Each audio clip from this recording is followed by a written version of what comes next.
जिंदाबाद जिंदाबाद, ऐसी एकता जिंदाबाद जिंदाबाद जिंदाबाद, बाबा साहब अमर रहे, अमर रहे, अमर रहे, बाबा साहब अमर रहे, अमर रहे, अमर रहे। गली गली से आई आवाज, जय वाल्मीकि जय रविदास, गली गली से आई आवाज, जय वाल्मीकि जय रविदास, गली गली से आई आवाज, जय कबीर जय रविदास।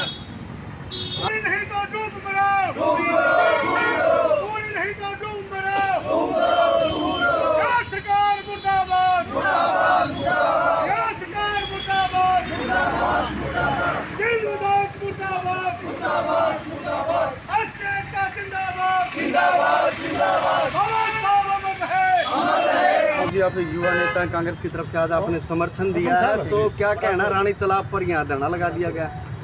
थोड़ी सी जगह दे दो। जो कमल चौहान जी ने बात कही है, मैं आपके माध्यम से पूछना चाहता हूं कि जब सारे चौकों पर किसी न किसी महापुरुष के नाम पर चौक बनाया गया है, तो सिर्फ 2 चौक ही क्यों छोड़े गए हैं जींद के अंदर? कबीर चौक और रविदास चौक, जो भिवानी रोड बाईपास पे, रोहतक रोड बाईपास पे बन रहा है, जिसके ये कहाँ पे बना? एक मांग हमने रखी है कोर्ट के सामने। अच्छा, वो अभी रखी है आपने? तो जो जिन चौकों की मैं आपसे बात कर रहा हूँ, इनका पैसा भी आया हुआ है, और पैसा आने के बावजूद ये लोग इस पर नहीं लगा रहे। अब आप इसलिए नहीं लगा रहे क्योंकि वहाँ पर पूरा समाज खड़ा है, वहाँ पर चौक बनाएंगे तो उसमें कमीशन नहीं जाएगा। यदि इनको अभी ये सड़क बनी बनाई सड़क को उखाड़ना और नई टायर लगानी हो और पैसे आए हुए तो 2 मिनट में उखाड़ देंगे, तब ये ज़रूर सड़कें बना देंगे। तो बात ये है कि नगर परिषद जींद शहर का और यहाँ के विधायक जो हैं भ्रष्टाचार में लिप्त हैं, कोई कामकाज नहीं कर रहे। ये तो ऊपर वाले की, ये लगा लो जींद के अंदर हल्की फुल्की बारिश हो, यदि बारिश हो जाती तो रोड भी जाम हो जाते। ये हालत है जींद शहर की। गरीब व्यक्ति के यहाँ पर पूरे शहर में आप चले जाओ, राशन कार्ड इन्होंने काट दिए, BPL कार्ड इन्होंने काटे हुए हैं, इन्होंने जो बुढ़ापा पेंशन है वो इन्होंने काटी हुई है। शहर में ऐसे गरीब व्यक्ति हमें मिले, ऐसी माताएं मिली जिनके कोई गुजारे का साधन नहीं, आपने उनकी बुढ़ापा पेंशन और आपने BPL कार्ड काट दिया है। तो अंधकार में है ये सरकार। ये सरकार जो है ये अडानी अंबानी की सरकार जरूर है, लेकिन गरीबों की ये कोई परवाह नहीं करती। एक समय में जब 4 चौक पास हुए, पटियाला चौक का जो कमल चौहान जी जैसे दुग्गल साहब ने बताया, और धिंगड़ा चौक जो है हमारी जेल के पास है, जब 4 चौक एक साथ पास हुए तो 2 चौक उसमें से बन गए और 2 चौक नहीं बने। तो भाई इतना जो है समाज के अंदर इतना डिवाइड वाला रूल वाली पॉलिसी क्यों है? सबको एक दृष्टि से देखना चाहिए। गांधी जी ने भी तो यही सपना देखा था, बाबा साहब अम्बेडकर जी ने भी तो यही सपना देखा था। संविधान इसलिए तो लिखा था कि सबको एक नज़र से देखा जाए। तो आज 2 चौकों को बनाने का नज़रिया बीजेपी का विधायक का अलग है और 2 चौकों को बनाने का अलग है। तो विधायक जी ने तो पहले भी उनका आश्वासन दिया, दौरा किया था कि उनका चौक जरूर बनाया जाएगा। कब बनेगा? अब इनके माध्यम से ही आप पूछ लो, जैसे रोशनलाल दुग्गल जी कह रहे हैं, सीमार साहब ने मुझे बताया, कमल चौहान जी ने बताया, दूसरे साथियों ने, कि भाई 2 साल हो गए हैं, 32 साल तो यहाँ के लिए संघर्ष हुआ। अब 2 साल से तो पैसा आया हुआ है। पैसा जब एक चीज़ का आ गया है, उसका एस्टीमेट तैयार किया, उसका डिज़ाइन तैयार करके ही तो आया होगा। अब उसको बनाने में देरी क्यों रही है? और ये धरना भी इन्होंने ये कहा, और हम अपनी तरफ से, मैं अपनी तरफ से, अपनी पार्टी की तरफ से, पूरे जो है हमारा जो दलित समुदाय है उसमें, चाहे अपने रविदासिया समाज से हो या दूसरे समाज से हो, हम सब के साथ खड़े हैं और आपके साथ। भाई ये बनाए ना बनाए, कांग्रेस पार्टी जरूर आके इस चौकों को भव्य तरीके से बनाएगी, ये आश्वासन हम आपको देते हैं।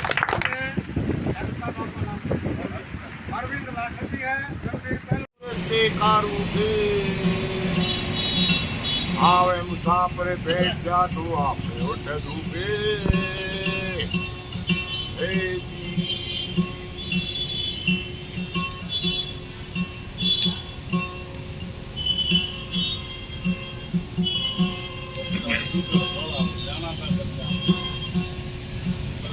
तेरे हाथ में रहता तू पास में काटो के भाई।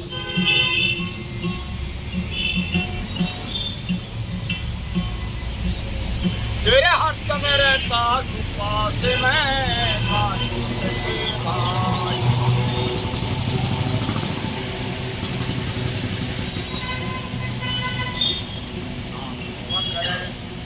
तू बकरे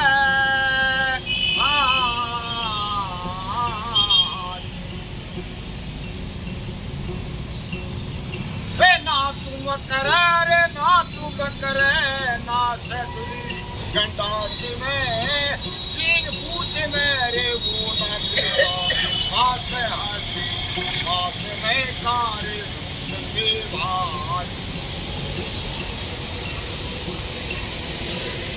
तेरे हाथ में रहता पास में कानून के भाई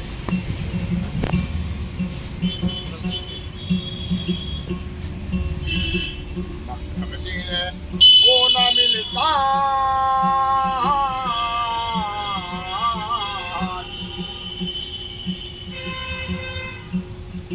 मक्का मदीने रे वो ना मिलता ना मुद्रा के वास्ते में जोधापुरी में रे वो ना मिलता ना काशी के वास्ते में कारे ढूंढते भाई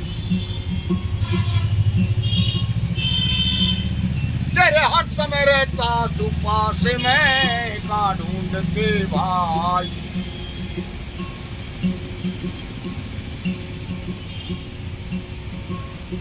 लोग में वो न मिलता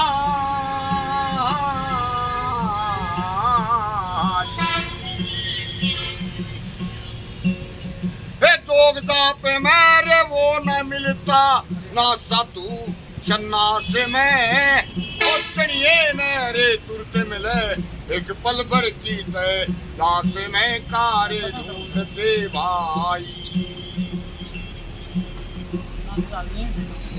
तेरे हाथ में रहता तू पास में का ढूंढते भाई मुक्तिराज जी, आज के आप रानी तालाब से जो धरना चल रहा है अनिश्चितकालीन धरना, उसमें एसटी समाज के सभी वर्गों ने इकट्ठा होकर जो धरना चला रहे हैं, उसमें आप आज मौजूद हैं। क्या किस उद्देश्य से आज आपके धरना स्थल में शामिल है? ये पिछले लगभग 11 तारीख से हमारा ये धरना जो चल रहा है, जो कि अनिश्चितकालीन है, कब तक चलेगा ये अभी कंफर्म नहीं कह सकते, क्योंकि जो हमारी मांगे हैं वो काफ़ी कई सालों से चल रही हैं, जिनके ऊपर आज तक कोई गौर नहीं किया गया है। और अभी जो धरना दिया गया है, धरना देने के बावजूद भी ये गूंगी बहरी सरकार अभी तक हमारे पास में संभालने के लिए नहीं आई है कि भाई आप लोग क्यों बैठे हो, क्या वजह है, क्या आपके नोटिस है। तो इस गूंगी बहरी सरकार को हम यहाँ बैठ करके चेता रहे हैं कि भाई या तो हमारी जो मांगे हैं उनके ऊपर गौर कर लिया जाए, नहीं तो ये जो धरना प्रदर्शन है ये यूं ही चलता रहेगा और एक बड़ा विकराल रूप धारण कर सकता है। जी बताइए सर, आज सुनील मुक्तिराज जी आए हैं आपके इस धरना को समर्थन देने के लिए। ऐसा वैसा पहले तो आपका बहुत बहुत धन्यवाद, जो अपना बरसात के अंदर भी कीमती समय निकाल करके दिया, किसी भी बात की परवाह न करते हुए पाए हैं। और आज की इस धरने की अध्यक्षता हमारे तेलूराम जी की है, खटक साहब की धार्मिक समाज से हैं, और एडवोकेट साहब सुनील राज जी का जिस दिन यहाँ प्रदर्शन की शुरुआत हुई उस दिन से लेकर आज तक हर तरह से सहयोग है इनका पूरा और हर तरह से सपोर्ट कर रहे हैं। और बात रही आज के प्रोग्राम की, तो ये तो पता नहीं कितने साल चलेगा, इस बात का तो सरकार को पता है, क्योंकि वो चाहती है कि ये लोग खूब बर्बाद हो और इनको परेशान किया जाए और इन लोगों को आर्थिक रूप से, मानसिक रूप से और राजनीतिक रूप से हर तरह से इनको परेशान किया जाए। ये सरकार की मंशा है, क्योंकि जहां हम बैठे, जहां हम खड़े हैं, इस स्थान को भी इस सरकार ने 32 साल में बनवाया है। 1990 में फाइल शुरू हुई थी, 2022 में पूरा हुआ है, तो वेद जी ये भी 32 साल में बना है। तो हमें नहीं लगता कि जब 3 साल से पैसे आए हुए हैं बाबा साहब संत कबीर जी चौक के, महाराज संत गुरदास जी चौक के, और एक काफी लंबे समय से हमारे भगवान ऋषि वाल्मीकि जी के चौक की मांग है और ये सरकार सुनने को तैयार नहीं है। तो इसलिए हमें कोई शौक नहीं था यहाँ बैठने का।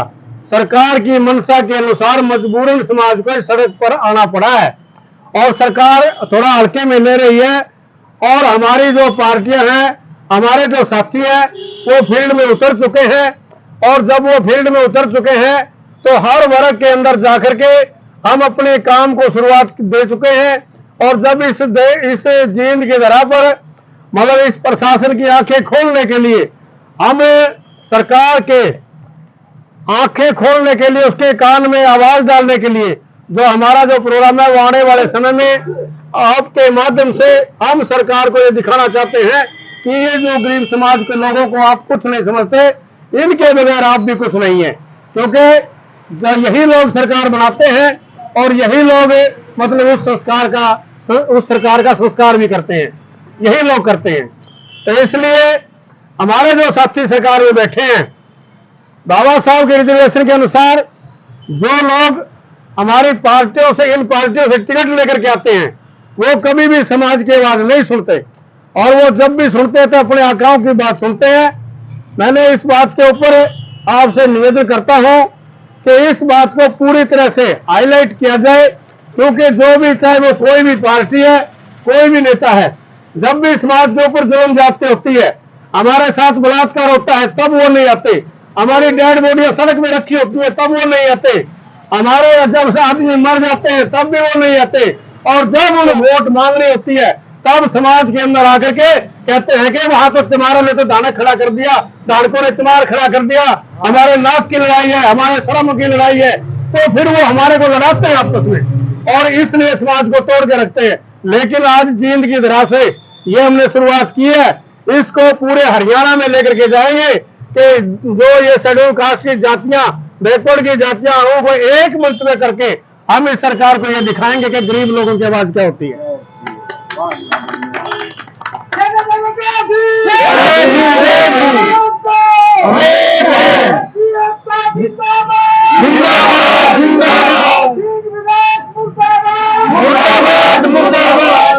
जी, आज के दिन के आप अध्यक्ष के तौर पर आप बैठे हैं। हाँ जी।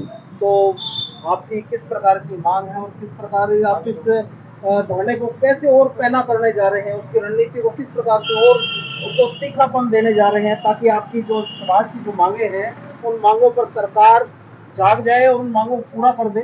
जैसा मैं देख रहा हूँ आज आपके धरना स्थल पर भजन, शब्द, कीर्तन का भी कार्यक्रम चल रहा है। क्या ये सद्बुद्धि देने के लिए भगवान से प्रार्थना की जा रही है?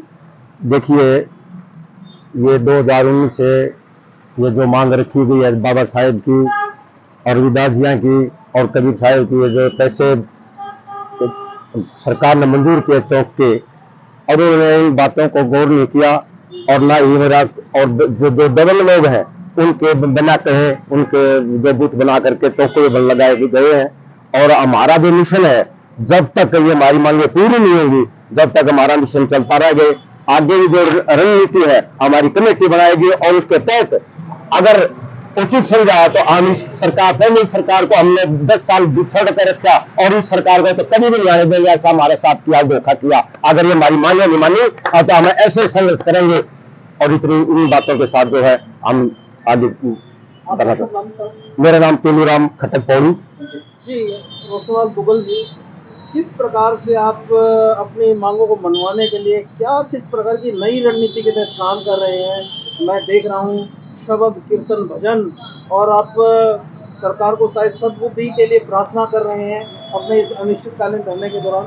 बताइए रोशनलाल जी, क्या रणनीति रहेगी अपनी मांगों को मनवाने? देखिए बेद जी, आप यहाँ आए, आपका यहाँ स्वागत है। धन्यवाद। और हम आज 9वें दिन में हमारा धरना पहुंच चुका है। अभी तक कोई भी सरकारी नुमाइंदा या सरकार का नुमाइंदा अभी तक यहाँ नहीं पहुंचा है। और मैं आपको याद बताना चाहता हूं, 10 साल पहले, 9 साल पहले यहाँ मतलब जो है नहीं, कांग्रेस की सरकार होती थी और कांग्रेस की सरकार को भी इसी समुदाय ने उखाड़ा था। ऐसी समाज जब एकत्रित होया, जब इस सरकार के पैर उखाड़े थे। लेकिन आज वो नौबत आ गई है कि इस सरकार के भी पैर उखाड़ने पड़ेंगे, इनकी जड़ पाड़ के ऊपर राम को दिखानी पड़ेगी। मैं आपको बताना चाहता हूं, जब इन लोगों ने राम का मंदिर बनाना हो तो वहां 5,000 करोड़ रुपया खर्च करते हैं। जब इनकी सरदार पटेल का स्टैचू बनाना हो 3,500 करोड़ रुपया खर्च करते हैं। जब इनकी काशी कॉरिडोर बनाना हो वहां 1800 करोड़ रुपए खर्च करते हैं। इंटीजल उज्जैन में महाकाल का वो कॉरिडोर बनाना हो, पता नहीं कितना पैसा खर्च करते हैं। लेकिन ये अपने आप में कहते हैं कि हम संतों की सरकार है। मैं इनसे पूछना चाहता हूं, क्या हम संतों की बात नहीं कर रहे? क्या ये संत नहीं है जो कबीर साहब हैं, हमारे गुरु रविदास जी हैं, महर्षि वाल्मीकि जी हैं, डॉक्टर अंबेडकर जी हैं? ये तो वो संत हुए हैं जिन्होंने सब समाज को, सर्व समाज को रास्ता दिखाया है, अच्छे मार्ग दिए, अच्छी सारी सोचें दी हैं। लेकिन ये दिखावे के लिए, लोगों को बांटने के लिए धर्म की राजनीति करते हैं। जहां धर्म की बात आती है, कौम की बात आती है, वहां तो ये लड़वाते हैं। लेकिन आज हम इनको एक बात बताना चाहते, क्योंकि ये मनवादी सरकार है। 3 साल पहले या जींद के अंदर 5 चौक मंजूर हुए थे। एक पटियाला चौक पर महान अशोक सम्राट का, सपीदो रोड बाईपास, परशुराम चौक, गुहाना रोड पे जेल के पास शहीद मदन लाल धिंगड़ा चौक, रोहतक रोड बाईपास चौक पर कबीर साहेब, भिवानी रोड बाईपास पर गुरु रविदास जी। और हमने मतलब जो 3-4 साल हो गए डिमांड करते हैं कि गुहाना रोड पर कोर्ट के सामने महर्षि वाल्मीकि का स्टैचू लगाया जाए। लेकिन ये मनवादी लोग, यह मनवादी सरकार, यह आरएसएस की सरकार, इनका सिर्फ एक ही मकसद है कि राम को तो मानो लेकिन कबीर साहब को मत मानो, शिव जी को तो मानो लेकिन गुरु रविदास को मत मानो, सबको मानो लेकिन महर्षि वाल्मीकि को मत मानो। मैं कहता हूं जब ये अपने आप को संतों की सरकार कहते, क्या ये संत इनको दिखाई नहीं देते? हमारा समाज समझ चुका है। 2019 में मुख्यमंत्री मनोहर लाल खट्टर ने जींद की नई अनाज मंडी में यह मानना था कि एससी समाज के हमारे को 95% वोट पड़ी हैं, और ये लोगों को मूर्ख भी बनाते हैं हमारे समाजों को। वो 95% हमने वोट दी, इनकी हमारा क्या काम कराया? कोई काम नहीं कराया, सब बरगलाते हैं। पिछली साल रोहतक में संत कबीर जयंती मनाई, वहां मुख्यमंत्री ने एक छोटी सी बात कि मैंने अपना आवास का चंडीगढ़ में सीएम निवास का नाम रख दिया संत कबीर कुटी। क्या इससे ये बात पर सवाल हो गया? क्या उसमें संत सत्संग भजन कीर्तन करेंगे? ये सरकार एससी विरोधी है, यहां का एमएलए एससी विरोधी है, यहां का एमपी एससी विरोधी है, यहां का अध्यक्ष जिले का यह भी एससी विरोधी है। और हम इनको जब यह हमने इतना पसंद नहीं करते, कोई नहीं, यह 2024 इनकी जड़ पाड़ के करामते दिखावांगे। इनकी इतनी नफरत होती है, हो रही है इस चीज है। मैं आपके माध्यम से यह सरकार तक संदेश भेजना चाहता हूं, जब तुम एससी के साथ इतनी बुराई कर रहे हो, जब तुम एससी को इतना मतलब हे दृष्टि से देखो, तो तारा काम ही भाग्य कर देंगे हम भाई। रोशनलाल जी, आप बहुत सूझे व्यक्ति हैं, बहुत लंबी उम्र का तजर्बा है। कबीर साहब जी का कोई दोहा जिससे सरकार को, प्रशासन को सद्बुद्धि आए, कोई ऐसी बात जिससे उनको सद्बुद्धि आए और जो अनिश्चितकालीन की जो आपकी धरना है, प्रदर्शन है, मांगे हैं, वो पूरी हो जाए? देखिए, कबीर साहब ने कहा है, कबीरा खड़ा बाजार में सबकी मांगे खैर, ना काहू से दोस्ती ना काहू से बोल। कबीरा जब हम आए संसार में, जग हंसा हम रोए, ऐसी करनी कर चलो हम हंसे जग रोए। मैं इस मनवादी सरकार को ये बताना चाहता हूं, इसका सारांश भी बता देता हूं। हमने इनका बहुत बुलाता है, इस सरकार का, इसको बनाने में हमारा बहुत योगदान है। हमारी आबादी एससी समाज की 27% है, और ये हमारे को एक दूसरे से बांटने का काम करते हैं। लेकिन आने वाले 2024 में इनके एक दिमाग में और मैसेज आते हैं यहाँ कि 5, 7, 10 आदमी बैठे हैं। मैं इनको बताना चाहता हूं, 2 अप्रैल 2018 मैं इनको हम तमाशा दिखा चुके हैं, लेकिन मैं डेट फाइनल नहीं करूंगा। इसको इस प्रशासन को और इस सरकार को और हरियाणा सरकार को हम आने वाले टाइम में तमाशा दिखाएंगे और ये देखेंगे। धन्यवाद। क्या हुआ तो क्या हुआ, जैसे बड़ा खजूर पक्षी को छाया नहीं, फल लागे अति दूर। तो मोदी साहब को ये कहते हैं बड़ा हुआ तो क्या हुआ, जैसे बड़ा खजूर पक्षी को छाया नहीं, फल लागे अति दूर। मोदी साहब झुक जाओ, हमारे चौक बना दो, वरना जैसे कांग्रेस सरकार भी हमी ने बगाई थी पाल कर, और तुम्हारी सरकार को भी हम ही गिराएंगे। एक ही समाज नहीं छोड़ेगा तुम्हारी सरकार को, बिल्कुल नहीं छोड़ेगा। आज मैं बेड के नीचे खड़ा, पीपल और त्रिवेणी के नीचे खड़ा होकर कह रहा हूं, आपकी सरकार नहीं बचेगी, नहीं बचेगी, नहीं बचेगी। कमल चौहान जी, आप अनिश्चितकालीन धरने पर बैठे हैं अपनी एससी समाज की विभिन्न मांगों को लेकर, और आज धरने का कौन सा दिन है और किस प्रकार से आप इस धरने को और पैनापन, तीखापन देकर अपनी मांगों को मनवाने के लिए क्या रणनीति बना रहे हैं? कमल चौहान जी, सबसे पहले तो मैं धन्यवाद करूंगा आपका कि आपने हमारी आवाज़ उठाने के लिए यहाँ तक आने की तकलीफ की, उसके लिए धन्यवाद। रही रणनीति की बात, अभी हमारी रणनीति यही है कि हम कुछ समय देखना चाहते हैं कि भाई सरकार हमारी सुनती कि नहीं सुनती, लेकिन मैं उम्मीद करता हूं कि ये सरकार हमारी नहीं सुनेगी इतनी जल्दी। और मेरी भी और हमारी सभी साथियों की सोच यही है कि भाई हमें थोड़ा सा लंबा समय और मिल जाए बैठने का, ताकि समाज के अंदर भी जागरूकता पैदा हो, ताकि समाज के लोगों को आभास हो इस बात का, ये मनुवादी सरकार जो है एससी समाज की सुनता है कि नहीं सुनता। हमें मौका मिलेगा कि हमारा एससी समाज जो है सारे का सारा, ये एससी समाज एकता मंच के बैनर पे आ जाए, एक मंच पे आके इकट्ठा हो जाए, ताकि आने वाले समय में इस बीजेपी जेजेपी सरकार और ये जो मनुवादियों की सरकार है, इसको झटका देने का काम करेंगे। अभी रणनीति हमारी मतलब यही है कि हम थोड़ा लंबा समय चाहते हैं कि हम लगातार धरने पे बैठे रहे, उसके बाद ही कोई फैसला लेंगे, ताकि थोड़ा समय देना चाहते हैं हम भी सरकार से, तो वो ये ना कहे कि एकदम से कोई किसी प्रकार का कोई कदम उठा लिया। आने वाला समय बताएगा, थोड़े समय और रुक जाइए, हफ्ता 10 दिन के बाद कोई ना कोई ऐसी रणनीति बनाएंगे ताकि सरकार को आंख खोलने का हम काम करेंगे।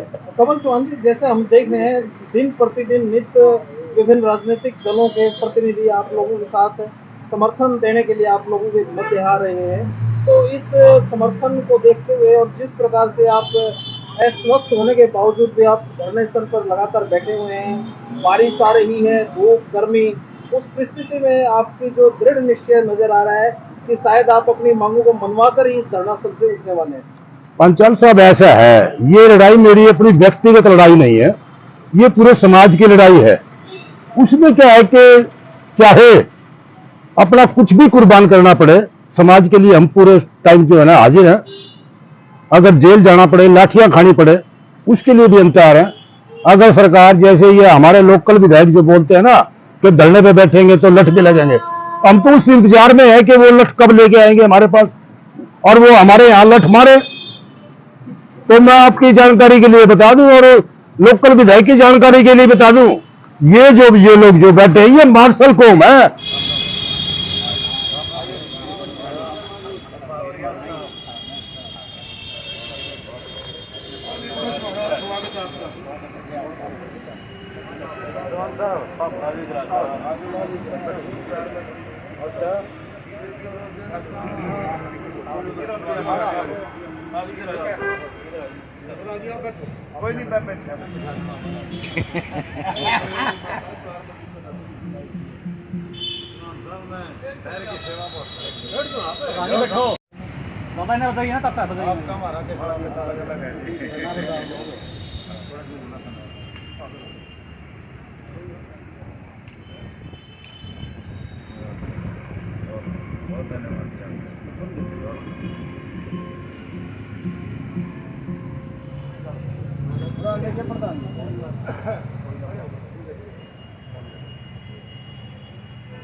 का मंच जिंदाबाद जिंदाबाद जिंदाबाद गली गली से आई आवाज जय कबीर जय रविदास गली गली से आई आवाज जय कबीर जय रविदास गली गली से आई आवाज जय कबीर जय रविदास ये सरकार निकम्मी है ये सरकार निकम्मी है ये सरकार निकम्मी है ये सरकार निकम्मी है। देश की सबसे बड़ी पार्टी कांग्रेस पार्टी से हमारे बीच में पंडित रघुवीर भारद्वाज जी पहुंचे हैं और भारद्वाज जी की जानकारी के लिए मैं बताऊं उससे पहले हम आपका हार्दिक तहे दिल से धन्यवाद करते हैं। एक बार जोरदार तालियों से इनका स्वागत करें। और भारद्वाज जी 2010 में मोटा साहब के टाइम में चौक मंजूर हुए थे और 3 साल से इनके पैसे आए हुए हैं। बहुत ही मान और सम्मान के योग चल रहे इस धरने की अध्यक्षता करते हुए प्रधान जी धर्मपाल जी आपके बैठे हैं जी तेलूराम जी और जिस प्रकार से हर धरना प्रदर्शन में रोजाना के एक अध्यक्ष होते हैं उस कड़ी में जुड़ते हुए तेलूराम खटक जी आज के अध्यक्ष जी और सभी कार्यकारिणी के सदस्यगण साथियों, देखिए ये धरना प्रदर्शन जब किए जाते हैं जब पूरे समाज की सामाजिक सामूहिक जरूरत की चीजें होती हैं और सरकारें उनकी तरफ ध्यान नहीं देती। आप सभी को मालूम है कि ये सरकार किसी भी वर्ग का जो धरना होता है, चाहे कर्मचारी हो, व्यापारी हो, मजदूर हो, हर वर्ग आज सड़कों पर है। आपके सामने किसानों ने कितने दिन तक 13-13 महीने तक धरने प्रदर्शन करने के लिए मजबूर होना पड़ा। इसी प्रकार पहलवानों ने जंतर मंतर पर कितने दिन तक धरने दिए, किस प्रकार से उनको लाठियां डंडे मार करके दो अंतर्राष्ट्रीय ख्याति लाने वाले पहलवान थे उनको भगाने का काम किया। और हमारे मजदूर भाई चाहे वो कलरक हो, अब कितने दिन से यहां तक बैठे हुए हैं। जहां जहां भी किसानों को कुरुक्षेत्र से भगाने का डंडे मार करके काम किया। और अब इसी कड़ी में हम जो हमारे चौक है जो 2010 में मंजूर हुए थे, जैसा प्रधान जी ने बताया, और उनकी ग्रांट भी आई हुई है।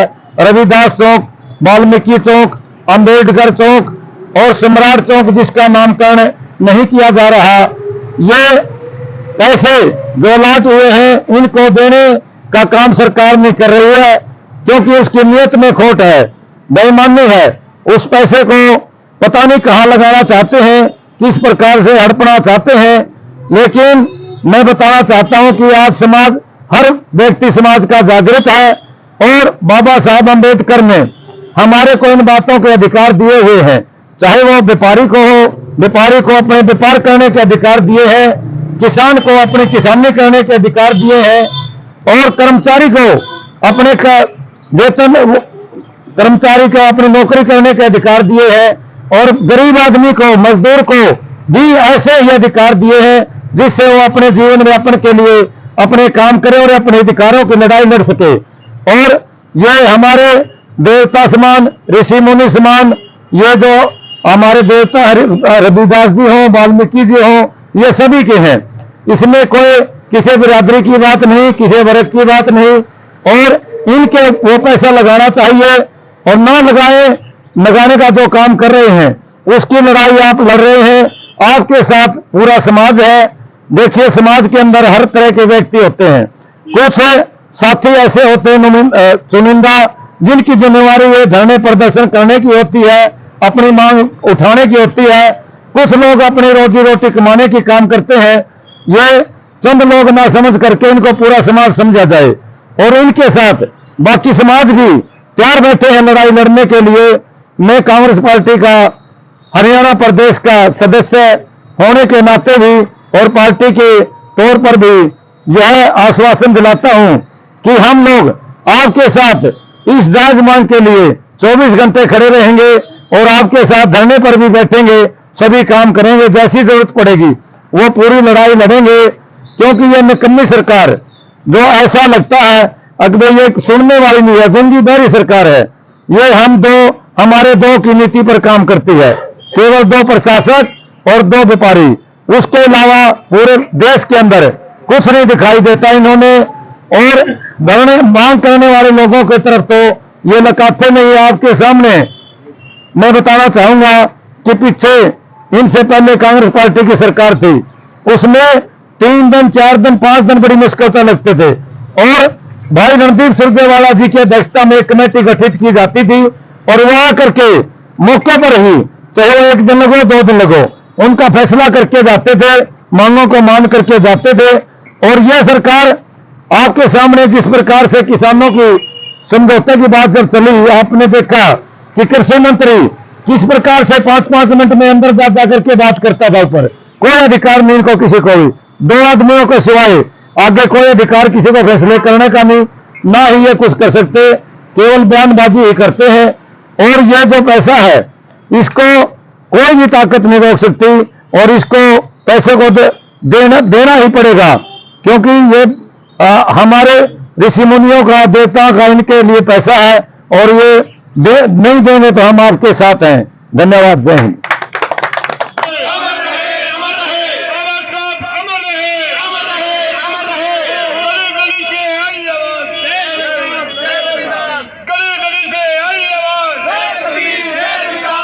धन्यवाद सर। किसी ने आशीर्वाद नहीं दिया जीत का और युधिष्ठिर ने इन तई सबको इन आशीर्वाद जीत का आशीर्वाद दिया। इसलिए जो हम वकील साहब को ये कहते हैं कि तो हम आपके साथ हैं और हमारा आशीर्वाद आपके साथ पड़ेगा। जिसने आपने 1000 या 2000 5000 लगाए हैं तो परमात्मा ऐसा करेगा, दुगुना मिलेगा। जय सच्चाई का यहाँ जो सम्मान दिया उसके लिए तहे दिल से धन्यवाद है। बाकी जो इनकलाब ने बात की है ना, मैं कुछ न कुछ मेरी है ना शुरू से ही रुचि रही है। मैं समाज में जो भी कुछ योगदान हो सके, किसी प्रकार का, तन का, मन का, धन का, जितना भी मेरे मतलब मैं है, जितना मेरी मतलब कैपेसिटी में है, मैं कभी भी समाज से पीछे नहीं हटा था। ना पहले रहा हूँ ना आगे पाऊँगा। रही बात केसाड़ा तो यूँ है साहब, मैंने पहले भी कई जगह ये बात रख ली है अपनी और आज फिर रखी आप लोगों की मौजूदगी में। हमारे समाज की लड़ाई का कोई भी मुकदमा, चाहे वो किसी भी स्तर का हो, किसी भी कोर्ट में हो, जरा मेरी पहुंच का होगा, उड़ा आपका कुछ नहीं लगेगा, वो फ्री होगा जहाँ तक मेरी पहुंच है। और उसका आगे की बात आ गई, अगर समाज हित का अगर कोई भी मुकदमा किसी साथी पर लग रहा होगा, तो हाई कोर्ट में हो चाहे सुप्रीम कोर्ट में हो, उसमें जो फीस लगेगी, चाहे मैं घर लाऊंगा, चाहे मैं समाज से लगाऊँ, चाहे मैं टुकड़े भी करूँ, वो मेरी जिम्मेदारी है। लेकिन अपनी लड़ाई से पीछे ना हटो। अपनी लड़ाई लड़नी शुरू कर दी तो ये बीच में पीछे कदम नहीं रखने, बस आगे बढ़ते चलो। जहाँ भी जरूरत पड़ेगी आपने आपके बराबर में खड़े पाएंगे, आपके नीचे यहाँ आपके पीछे पीछे चलाएंगे। आप आगे मार्गदर्शन करो हमारा, हम आपके पीछे चलाएंगे। अस्सी एकता जिंदाबाद जिंदाबाद जिंदाबाद, अस्सी एकता जिंदाबाद जिंदाबाद जिंदाबाद। मैं ऐसी संघर्ष समिति एकता की तरफ से वकील साहब मामनिया जी का बहुत बहुत धन्यवाद करते हैं। और इन्होंने पहले भी यहाँ सेवा की है और आज ये हमारे को अर्पण की ये चीज़ें हमेशा हम इनके साथ रहेंगे, हर तरह से सहयोग करेंगे। और वकील साहब से भी दरख्वास्त है कि समाज को है ना, समाज में अब जिस तरह आप योगदान कर रहे हैं आगे भी ऐसा योगदान करते रहेंगे। मैं समाज की तरफ से आपका बहुत बहुत धन्यवाद करता हूँ वकील साहब।